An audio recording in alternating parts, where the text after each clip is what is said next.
Hey everybody, thanks for joining. Um, if you have some shares or questions, let's go ahead and unmute ourselves. I know it's been a week and a half since we've done this class, so maybe you've had something come up or something you'd like to share. So unmute, type in, we'll do that, and then we'll see what kind of time we have, and we'll do some sort of process. So, And I know because of the time, I just want to make sure everyone knows this is the Heart and Thousand Petal Lotus study group. So hope you have your kit handy and ready to go too for when we do a practice. Yeah, go ahead, Linda. hey, Linda. Mm. Hi, yeah, like you, Sam, a little spacey after the Astara stuff. Woohoo. Um, so a couple of us are practicing with the segments from this once a week. Oh, tremendous. Yeah. Oh yeah. And so we did this Monday night, we did the first segment, which is the hmm brass gates, right, and the iron gates. hmm And yesterday morning, I had an experience of um so the brass gates are the self-imposed obstacles, as I recall, and the iron Correct. gates are more of the karmic things that kind of rear Yeah. all the time, right? Yeah, yeah. Yeah, So, iron gates, like they usually refer to it as like karmic weight, but it mm, means like karmic patterns. And even like if you look at like the use of like in the Buddhist tradition, like different tools are made from different things, and a lot of times like a dorje or something might be made from brass, or every once in a while you'll find something made from copper. But the like the high lamas and the lamas like that have really been doing it for a while, they usually have implements that have iron in them. And like this dorje is all iron. It's iron, so it's iron, and it's meteorite, which is iron, nickel, and things like that, but it's mostly iron. And the idea of using that even in Buddhism is that you use the iron instruments to break up patterns. Like that's what it's for. So like when I bless with this down below the feet or whatever it might be, it literally breaks up these like patterns of repetition that you know is something that's either been cultivated throughout your lifetime, but a lot of times it's things that you kind of came in with, and you're repeating them to like work them out, to like bring them into your awareness, into your consciousness. So a lot of times you'll see like purbas and things like that that are made out of iron. They're usually very old. The new, you don't really see new ones that way, but they're usually like from the 1500s, 1400s, something like that. There was this big wave of making purbas and dorjes out of iron. But it's that same idea. It's about like breaking patterns, like breaking out of something. okay. So it's So, it's kind of the nature of that metal, you know. right, gotcha. So Mhm. the pattern that seemed to arise to me is I, I was I was contemplating how sometimes I don't have enough I don't feel like I'm enough of something, whatever you want to put after the word. I'm not enough this, I'm not this, I'm not Sure, that, right? sure. And and I was contemplating the idea that, well, you know, do you have faith in God? Do you have faith in the I am that? And I thought, oh, absolutely, of course I do. And then and the very next thing that arose for me was, well, then how could you not have faith in yourself? hmm Right? Because hmm there that a whole idea of the I am that I am and all of that was like, well, yeah, that doesn't really make any logical sense then, does it? And yet I have this pattern and this deep-seated I don't even know what to call it, program, perhaps, of the separateness, right? hmm Um, Sure. because even in the words when we say I am that, there's a separation factor in that because it's like Right. the little Yeah. I looking at Yeah. something else as if it's separate from me. Right. So my question, I think, is any guidance in working to continue to dispel that. I mean, all of the practices I know that we do that, but it was very interesting to have that experience of, so you can say you have faith in God, and yet your very next statement is, but you don't have faith in yourself. So that's like a conundrum. Yeah, I think that's a great like realization or sometimes I don't know if I'd call it a realization or like an embracing of a predicament. You know what Yeah, I mean? Like it's a yeah. little bit of like, it's a little bit of a predicament. Like, do I go left? Do I go right? And the thing that I would say is, I like how we kind of just like talk this out or like think this out a little bit. And if you think about like even that idea that like, okay, I'm not enough or I'm not, fill in the blank, Right. like you said, like if I have faith in God or if I have a deeper connection to the I am. And it's interesting you said the I am that because like some of even the deeper translations, that's not in there. They'll say, I am, I am, I am, Ah, I am, I am, I am.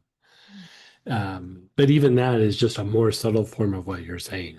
Because even that is still little I am, big I am, little I am, big I am. You know what I mean?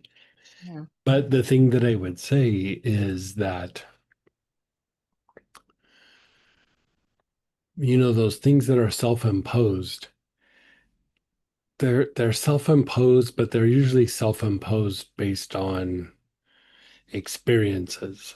It's not like you come in and you go, even if you do a little bit, you come in with maybe the struggle that you had in the last incarnation, but it's usually a byproduct of like how you've been treated and how situations have played out. And I will say that, there's a thing that kind of happens that like when you start to have a deeper connection to yourself, you're more aware of yourself, but you're also more aware of other people and other people's intentions and their behaviors and their motivations and I would say that as somebody spiritually grows and evolves, I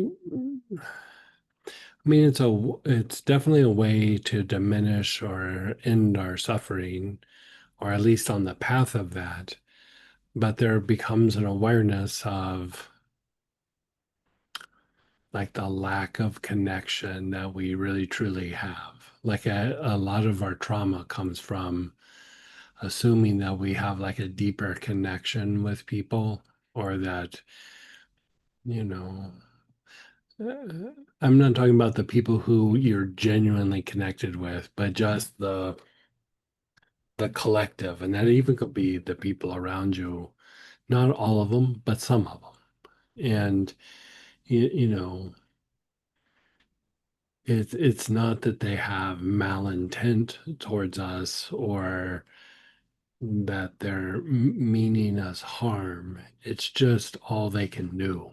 Like, like even like being a good friend or something like that, I think about sometimes some of the people like in my younger years that through all the thick and thin, like I was like, ah, they're a good friend. But as I'm older, I'm like, really? Or are they just like the lesser of the obnoxious ones? You know what I mean? Like it wasn't really like if I really put things under the microscope, you know. Yeah. I don't know how much they really truly like connected or cared with me. We were just like in proximity of each other and we got along. But like when push came to shove, you know, and it's hard for us not to take that personal. But as we start to kind of wake up from it, we that's the predicament. It's like, okay, you know, trust me, I've tried. I've tried to remedy all that stuff. I tried extra hard to connect. Whatever it was, I tried, and it wasn't about me or my efforts. I mean, sometimes it was maybe, but they just could do what they could do, you know. And at some point, those self-limiting um, like thoughts or feelings or even behaviors or something are usually a byproduct of that or trying to compensate for that. Like, okay, I'm trying to fit in, I'm trying to be liked, I'm trying to be accepted, I'm trying to not rock the boat, whatever it is. And after a while, we just kind of lose the what was real and what wasn't. And so I would say that like when we start kind of breaking out of that, I would say you become like more genuine. I definitely would say that. Um, but you also start to realize how many people are just walking around managing their wounds and their pain. And, it's kind of like there's a compassion there, but there's also like things maybe weren't quite what I thought they were. And it doesn't mean that we don't have like friends or something that we really genuinely connect with. I'm talking about like, you know, mid-level friends and like Mhm. acquaintances and like family, hopefully we all have at least, a couple of people that we really feel deeply connected with. Um, I would say as we shed that, there's only kind of one choice, and that is the connect with our higher aspects. Because if not, you're just kind of in this place where you feel kind of like lonely and left out a little bit. You know what I mean? And, if the heart is big enough, then you go, well, you know, I'll connect to more of the divine. And for one, it makes me less reactive in these situations, but also maybe that even helps them a little bit. That maybe that helps, you know, the dynamic because if you look at like somebody who might not be treating us well, and if you stand back and they're usually playing out something that we're just in a long line of situations that were very similar. And usually, it's that self fulfilling prophecy where, even if it's not going that direction, they make it work that direction. They put it in motion. And to be the one that doesn't react or the one that doesn't treat them like all the other ones, even though they might be nice to us and then not. You know what I mean? Uh, it might not be that we had an argument, but Mhm. there's just like when you go through and feel, there's just not quite the connection Mhm. and like I'll use an example without going into too much detail, but I worked with some of my good friends like when I was young, and at one point we had a boss who was not very fair. And you know, one of my friends, he just didn't suck up like he should have to keep his job, you know. And he was just frustrated and whatever. And so the boss was going to fire him. Well, behind the scenes, I kind of stuck up for him a little bit, and more than a little bit, like a lot. And he ended up not getting fired, but then me and the boss started getting into it because I stuck up for him. And the flip side of it was he didn't back me up for standing up for him. Mm. Does that make sense? Like without all the drama and all the details. It's like I had his back, but he didn't have my back. And I was, in this situation because I was trying to help him. And you know, as time has gone by, him and the boss stayed very good friends, even though that all happened. And I was like, if push came to shove, he'd probably pick that guy over me, even though we were very good friends, very good friends. But it's all he could do. Like he's had similar situations throughout his life, and he was just kind of kept playing those things out. And so, you know, at least I wasn't the one that caused more harm, if that makes sense. Yeah, my situations aren't really related to like relationships or other than the relationship with myself. Like I'm listening Hmm. to you thinking, it's interesting. It's like I could probably apply a lot of this to how I relate to myself because Hmm. outwardly in my circles of people and even from my parents, my growing up, I've always been told that I am enough. I mean, the messages, if I listen to the messages that I get from outside sources, it's always assuring me that I'm on the right track, I'm doing good, everything's Hmm. great, all that. Um, but it's like there's something in me that What just, about the behavior of other people? Do people behave in the way that makes you feel that you're enough? yeah. I mean, really, if you look around, yes, they do. I mean, I have great friends, I have great relationships. I mean, all of that is just fine.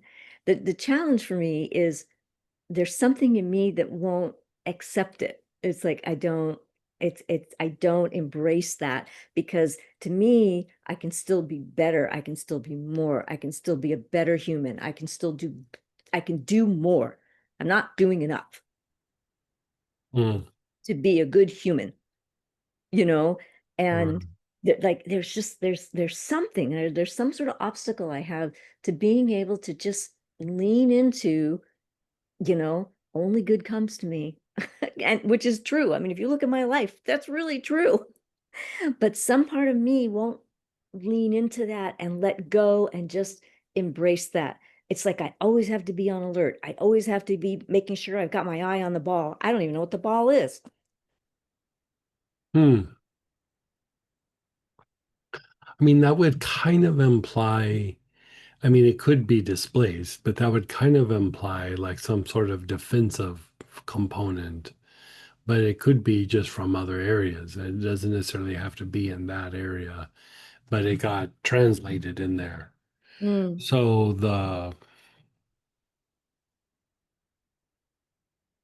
let me think about this for a second.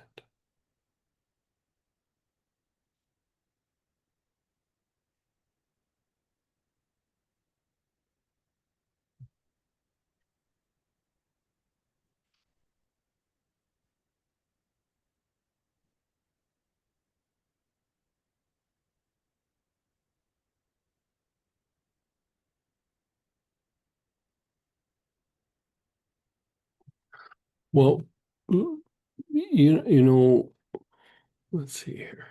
Is the pattern. So here in the first aspect, you see the pattern for the first aspect of the moon is the back heart, navel, and crown. Yeah.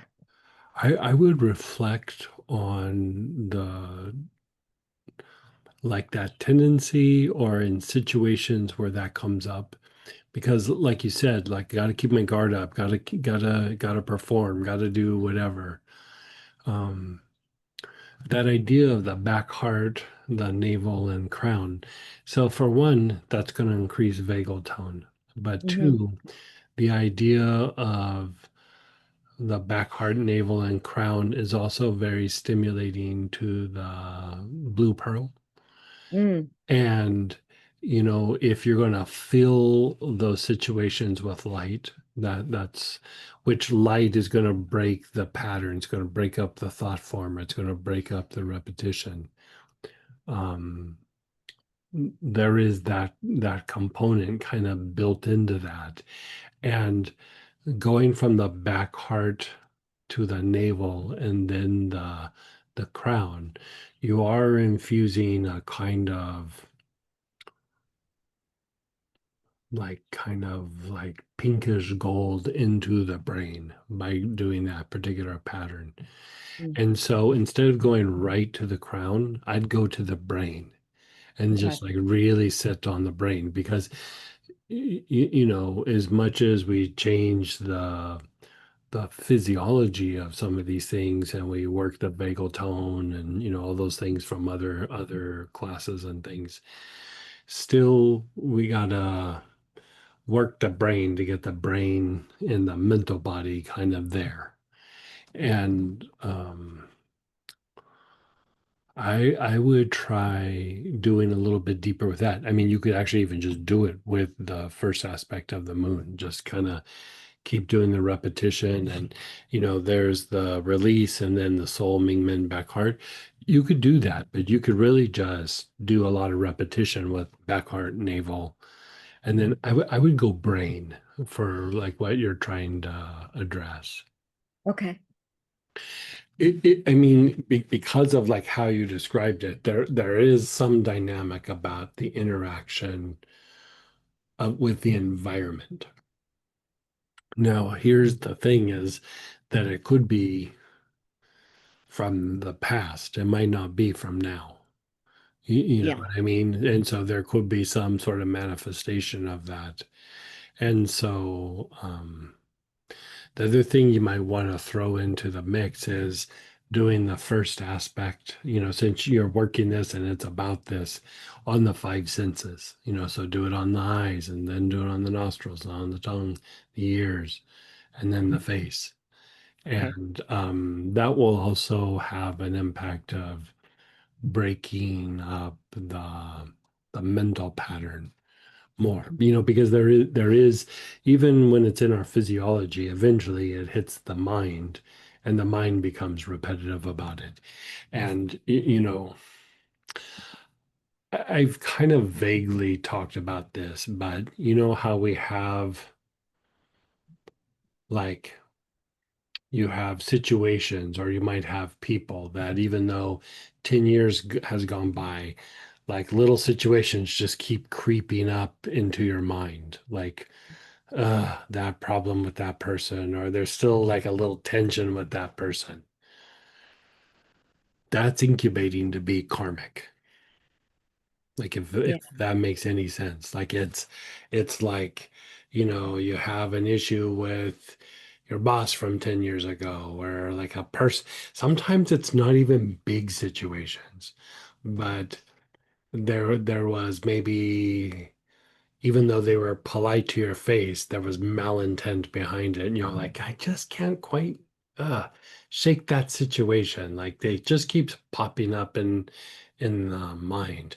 There's like a little bit of an entangling that's starting to happen, Mm. right?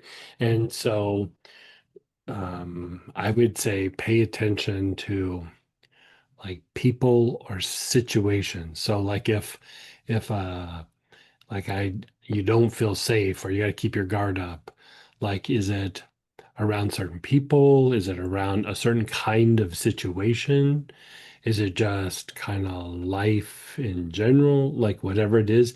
I'd start watching that and see if there's little themes that pop up, and then work this aspect to release those aspects. Okay, Does great. that ma- Thank does that does that make sense? It does make sense. And I can Yeah. already think of some of those that are, that are there that Right. I observed. So yes, and that will take Right. me to the whatever comes next. So And something from 30 years ago can still be making you feel that way. yeah, of You know course. what I mean? It doesn't Right, have to be the current situation. It right, could be something very, very old, right. Yeah. Okay. Thank you. That's very Yeah. helpful. Oh, good, good, good. Glad to Okay. talk that out more for you whenever or if you need to. Okay. Yeah. I'll work through it with what you said, Okay. and we'll see what happens next. I have some other tricks, but I think you can probably nail it with this first aspect of the moon and doing that. Cool. Thank you. And go ahead, Teresa. Hey, hey. And you can just unmute. There we yourself. go. Thank you. Um, so I'm curious, Mhm. just there's been so many things that have happened since this class. Amazing. Um, so the environment that I'm living in is completely like shifted and cleared. There's something that keeps popping up in my head, like I don't want to be here. And last night I tuned into a piece of furniture and could feel the energy of the person who made the furniture. They didn't want to be there. And I thought that was kind of fascinating. But I also know that it's somewhere in me, and I've been trying to locate where that is. Any recommendation on just breaking that pattern down? I don't need to keep hearing it again. Would it be the first aspect of the moon, or Has that gotten more stirred up in the last like 30 days or 60 days, or is that just always there? I think it's been waves, if that makes sense. Yeah. So the waves of the repetitive situation that I've been working since I've been working with you. Hmm. And there'll be peaks and that will come up. So I thought, is that also resonant in my house? And Oliver is really excited to be a part of your class tonight. So he says growl, growl. Um, anyway, so it kind of goes in waves. It's gentler now, um, but it's still present. And I think it's about maybe just mm, not feeling like I fit in anywhere. Yeah. Um, Yeah. and then literally I kind of I did some, hear you on that one. yeah, like, what am I doing here? Um, Yeah. and instead of having that repetitive thought, just accepting it doesn't matter, I am here, right? Right. Yeah. And where I am is, Well, it's interesting. That's why I was asking you, because that's a little bit of a theme in the world these days. You know. oh yeah, I mean, and maybe it could be, Yeah. the collective conscious I'm picking up Yeah. on. I mean, it was Makes me kind of interesting. wonder. I mean, it makes me wonder for myself. Like Hmm. I'm like I have like feelings that don't feel like they're mine, you know. And they're Hmm. not super strong, but it's still kind of a little bit in there sometimes. Hmm. And so I mean, you could do a couple of different things.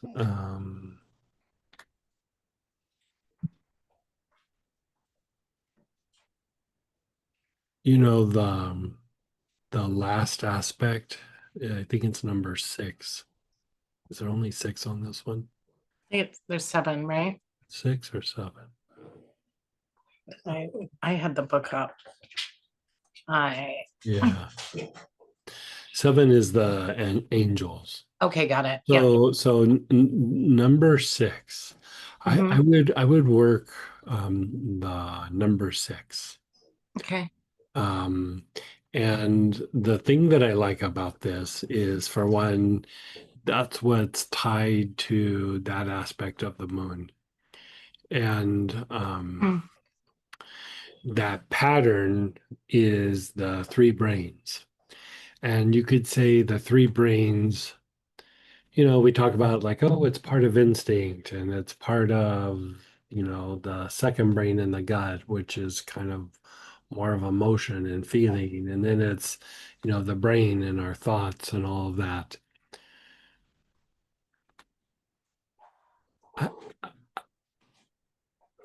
I, I would say, it's like how we talk about like intellect and intuition all this time, and how we talk about intuition as movement. And Mhm. part of why, the left side and the intellectual side of our mind deals with form, and intuition deals with essence. And a lot of times when we're looking at like things like feelings and thoughts, and um it's in a little bit of both. It's in the form and it's in some repetition, Mhm. but how we're going to move out of it is the essence or the movement. And Okay. you could say like this three brains practice is a lot like being on a river, you know?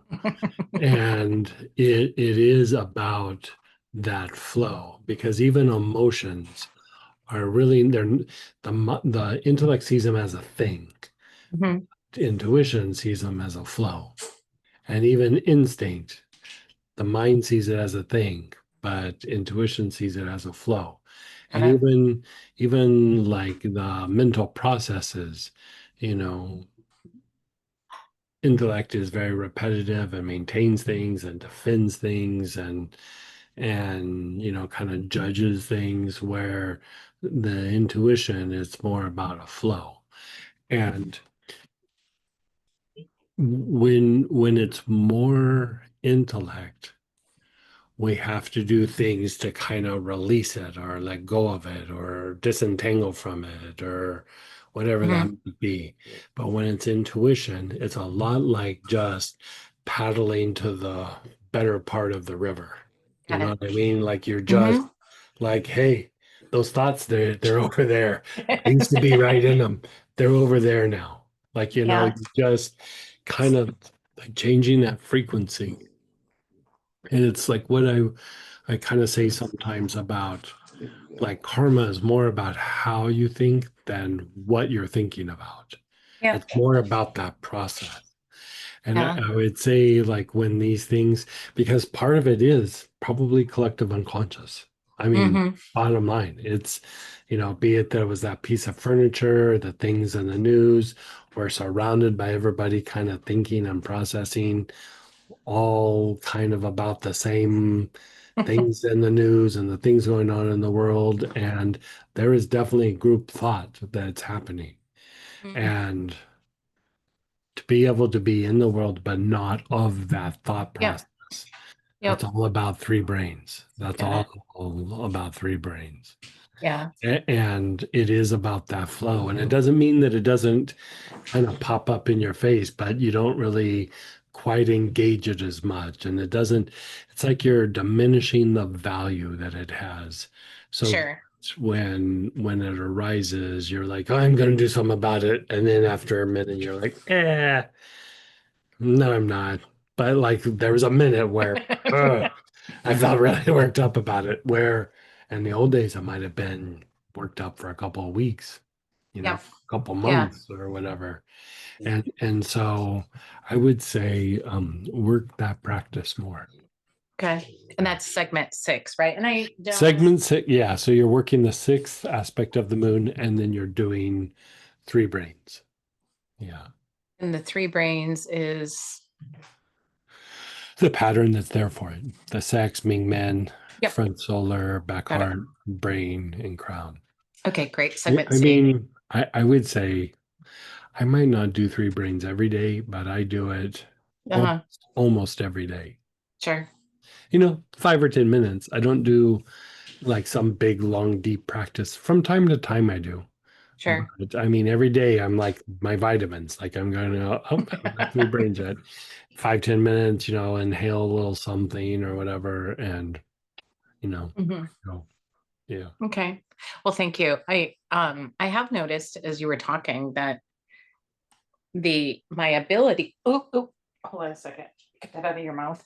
My ability to discern the energy on things has improved significantly. And even my own projection of emotions on things, like my awareness. Mm, I'm like, wow. I mean, I think it in the last few weeks, I'm not sure if it was this class or a number of the classes, the river is now flowing, like whatever mhm, was blocked mhm, has mhm, moved. mhm. And I kind of associate that with deep grief. And I'm like, wow, there's a lot of things here that Yeah, yeah, um, the mind was trying to not feel the emotion through things, right. if that makes sense. So, I would say there's things that all of us are very sad about, but we're not really that aware of it. mhm. It's not always from this lifetime. You Yep. know, it's Yeah. or maybe it was from when we were young, or whatever. But Yeah. Mm. yeah, Okay. yeah. And again, collective unconscious is a real thing. Oh, yeah. It really is. Yep. And so, I would say, especially in these days and times, when I have feelings come up, I'll have to go, is this me or is this out there? And, at first I thought it was all me, but then Hmm. it goes by and I'm like, no, some of it is just collective. It really, Hmm. yeah. Like, Yeah. my example that is kind of concrete is the day that 9/11 happened. Um, I was working and had no outside news source or anything. And, I was by myself and I was, doing a bunch of things. And then I started choking up and getting all teary eyed. And I'm like, what is wrong with me? Like, this is bizarre. And I had no reference for it. Like, it's not like somebody told me something. And, I think I had seen somebody that morning, a couple sessions, and then I was doing some like corporate work, and so I was just doing cleanup on stuff. I wasn't talking to anybody, and I was really choked up, and I was like, God, what is my issue? Like, Hmm. like, am I having like a hormonal imbalance, or I Hmm. was like, I could not come up with it. And then I went to go grab lunch, and I found out what happened, and I was like, oh, that's what that was. You know, I felt the collective feelings, and Hmm. I was very sad. And that was one that I could validate. How many times has it happened where I couldn't validate it? Hmm. Yeah. And so, like, some of the things you're talking about, I would say probably fall in that category. Yeah. Yeah. Yeah. That makes sense. I think I should probably just be mindful of asking myself that and trying to get still. I'm just so used to absorbing Right, energy right, and right. Sure, taking of it on, course. which it's not Yeah, even mine, right? right, right, That I guess this is kind of like the rewriting of that script. No, that doesn't have to right, be me, right? right. And so if the pattern then is just taking on energy, would six then still help with that? Yeah, Okay. because when we take it on, we see it as a thing. We see it as a thing, Yeah. even if we don't know it's a thing, right? Well, it's just because the part of our mind that we're using, Got it. like we see it as an object, we see it as a thing. Mm, So then it's like, do I take it in or do I reject it, or or when it's okay. low, it's more like, that was weird. Yeah. Oh, that was weird too. Stay away from that. But that's the difficulty, is we can't spend all our time in that mindset. Mhm. And so we are going to be in times where we see things as a thing. You know, Yep. there's not, it's not like we can go, if I could just get to the place where that doesn't happen. It's going to happen. But it's that ability to be able to recognize it and go, well, okay, it was a thing, but now it's not. Like Yep. now it's down the stream. Exactly. It's like wood floating in the river next to you. Right, right, Instead of grabbing on it to it, you go, oh, that's just a log or a right. branch. Yeah, That's nice. Okay, cool. Thank you for yeah, that. That's very yeah. helpful. Yeah, great questions and shares Mhm. today, guys. That was really helpful. I think that's it for that part. Let's see here. One more look. No, that's it.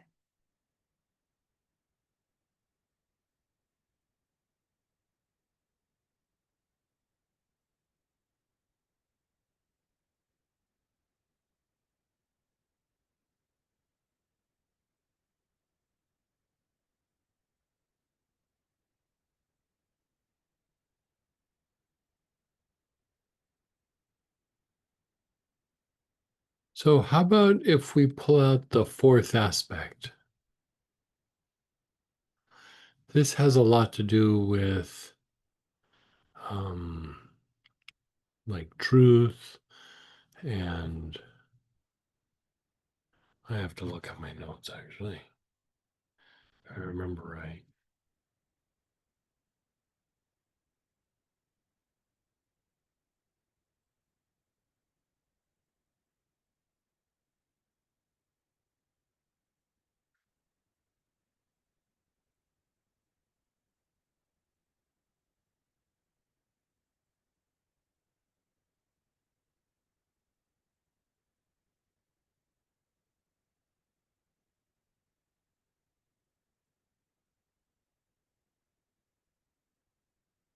So this has to do with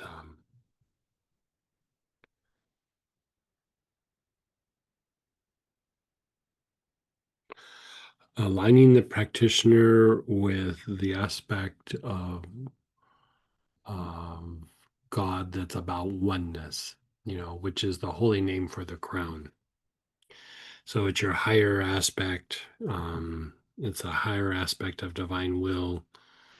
You could also say it's more aligned with our origin rather than what's happening. And then it's for displacing or dispersing darkness, replacing fear and confusion. I'm just reading some out of my notes. Replacing fear and confusion with purpose, peace, and clarity. And then it's a kind of a shield for the psyche that's especially for internal sabotage or external opposition. And then it's for illuminating the path through light and wisdom and identifying. It kind of goes back to what Linda was talking about as well, with identifying with the I am beyond distortion or doubt. This is also the one that helps you work with plants and stones, and it has like a protective quality to it. And so let's have you just pull out the fourth aspect.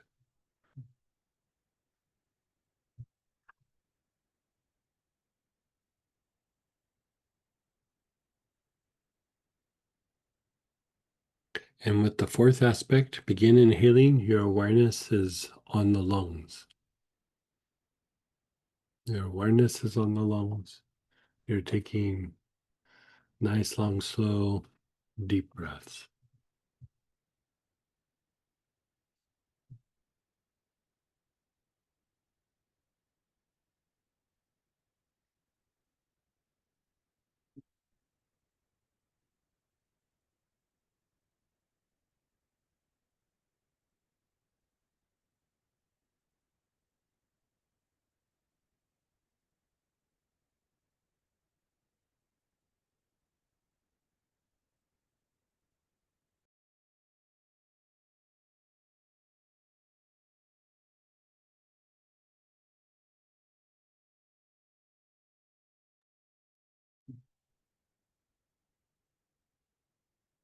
Your awareness is on your lungs.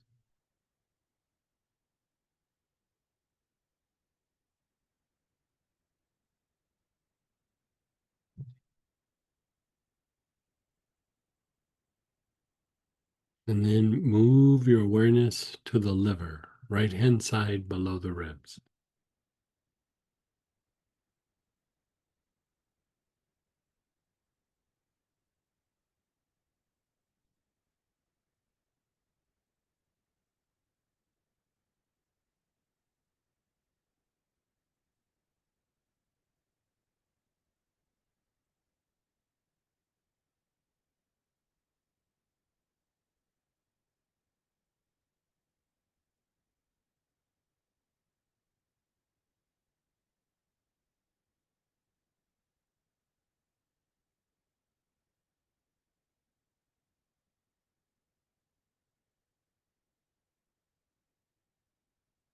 And then the gallbladder.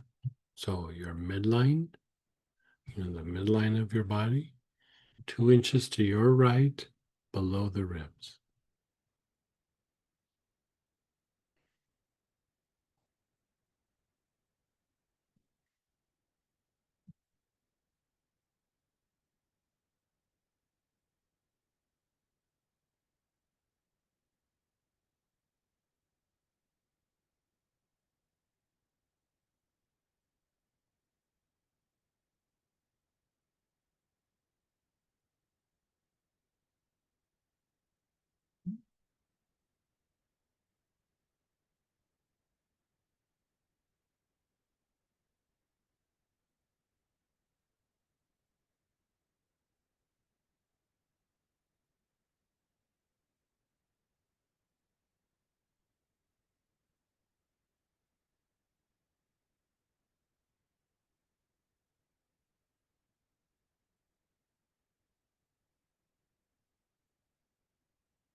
Your kidneys.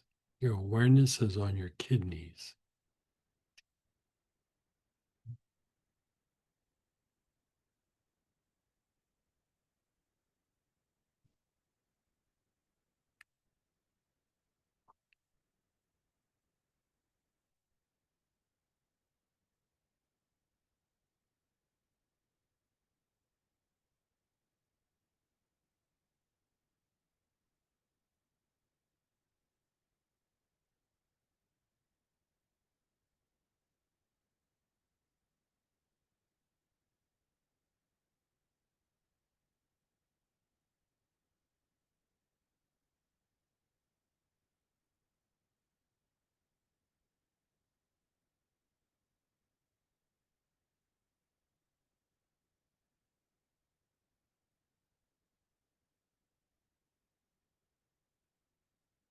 And then the spleen.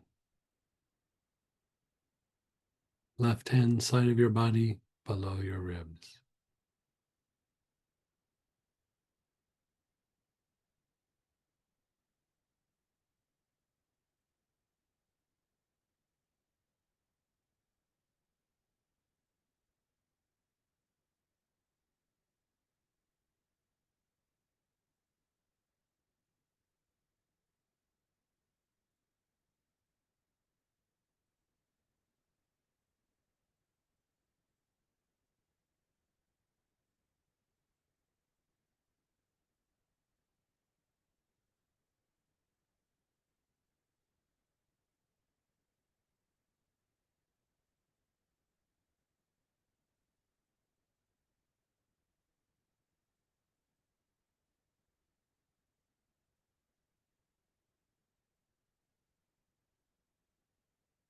Then pause and let go.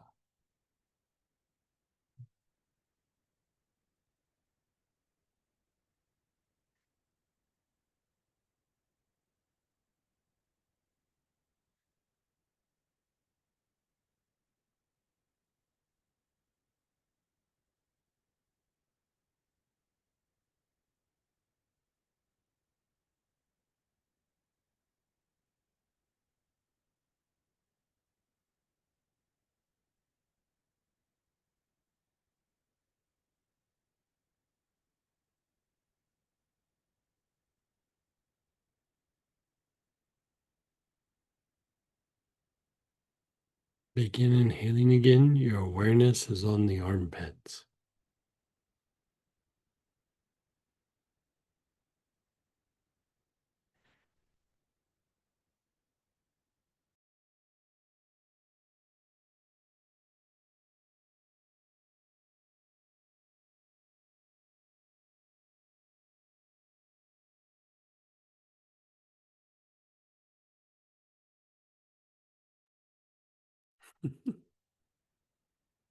Then the elbows. Your awareness is on the elbows.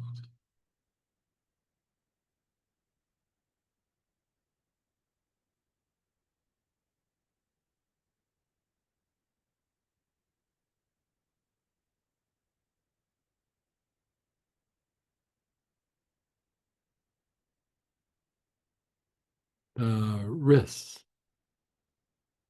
Awareness is on the wrists.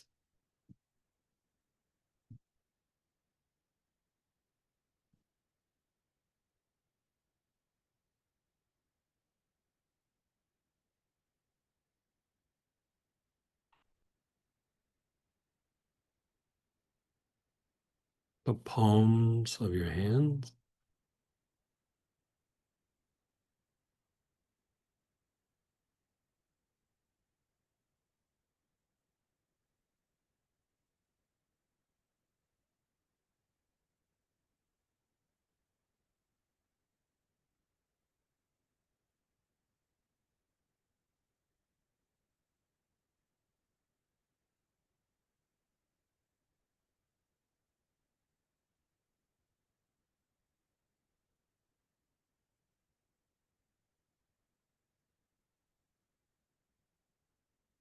Your hips.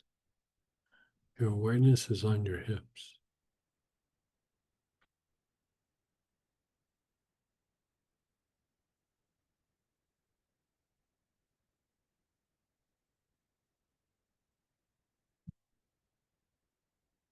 Your knees. Your awareness is on the knees.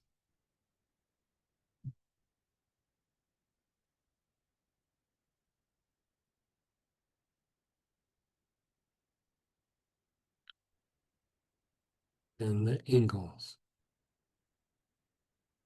Your awareness is on the ankles.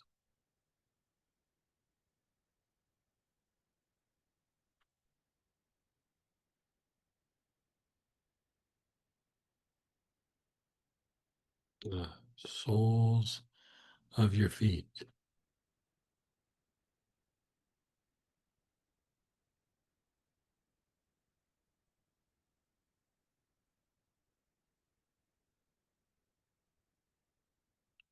The navel.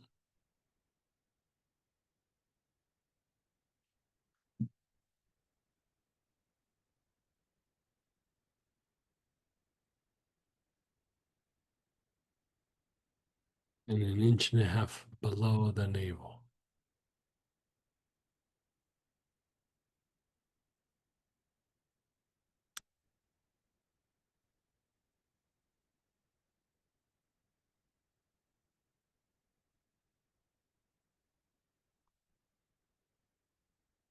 And then just be still. Oh, nice. Yeah.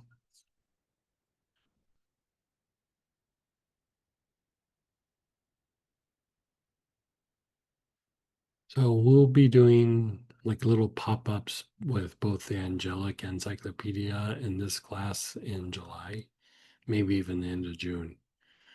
And so keep this kit handy because this is it's definitely deeper practice stuff. And then one more thing before we move over to the mystic practice is it's Miss Donita's birthday. So happy birthday. So wishing you a super good day today. Okay, you guys, we're gonna go over to the mystic practice and yeah, if you still need to like you know how like both Teresa and Linda we were talking things out, still things come up, email us or we're gonna have other opportunities to talk these things out. So, make a note of it you know, it was a good, juicy inner practice. So, okay, take care.